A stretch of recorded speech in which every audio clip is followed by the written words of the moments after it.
اور اب کچھ بات کریں گے اہم مقدمات کے اہم فیصلوں کی۔ تو آپ کو بتائیں کہ تحریک انصاف کو 2 دن میں دوسرے بڑے فیصلے کا سامنا کرنا پڑا۔ احتساب عدالت اسلام آباد نے توشہ خانہ کیس میں بانی پی ٹی آئی اور ان کی اہلیہ کو 14 سال قید بامشقت کی سزا سنا دی۔ عدالت نے دونوں کو 10 سال تک عوامی عہدے کے لیے نااہل بھی قرار دیا۔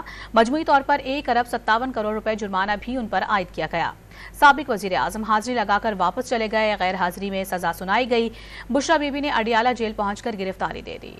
الیکشن سے قبل پی ٹی آئی کو 2 دن میں دوسرا دھچکا۔ توشہ خانہ کیس میں بھی عمران خان اور اہلیہ بشرا بی بی کو 14 سال قید بامشقت کی سزا، 1 ارب 57 کروڑ روپے جرمانہ۔ احتساب عدالت کے جج محمد بشیر نے اڈیالہ جیل میں کیس کی سماعت کرتے ہوئے بانی پی ٹی آئی اور ان کی اہلیہ کو 10 سال کے لیے کسی بھی عوامی عہدے کے لیے نااہل قرار دے دیا۔ جج محمد بشیر نے بانی پی ٹی آئی سے سوال کیا، آپ نے اپنا 342 کا بیان جمع کرایا ہے؟ بانی پی ٹی آئی نے جواب دیا کہ انہوں نے بیان تیار کر لیا ہے، وکلا کے آنے پر بیان جمع کرائیں گے۔ بانی پی ٹی آئی نے سزا سنائے جانے کے بعد جج سے کہا کہ آپ کو اتنی جلدی کیوں ہے؟ ان کا بیان ان کے کمرے میں ہے، انہیں تو صرف حاضری کے لیے بلایا گیا تھا۔ بانی پی ٹی آئی کمرہ عدالت سے واپس چلے گئے۔ جیل حکام نے عدالت کو آگاہ کیا کہ بانی پی ٹی آئی کمرہ عدالت میں واپس آنے کے لیے تیار نہیں، جس کے بعد عدالت نے بانی پی ٹی آئی اور بشرا بی بی کی غیر حاضری میں ہی فیصلہ سنا دیا۔ گزشتہ روز جج کی طبیعت ناساز ہونے کے باعث فیصلہ نہیں سنایا جا سکا تھا۔ اس سے قبل وکیلوں کی جانب سے جرح نہ کرنے پر عدالت نے مجرمان کا حق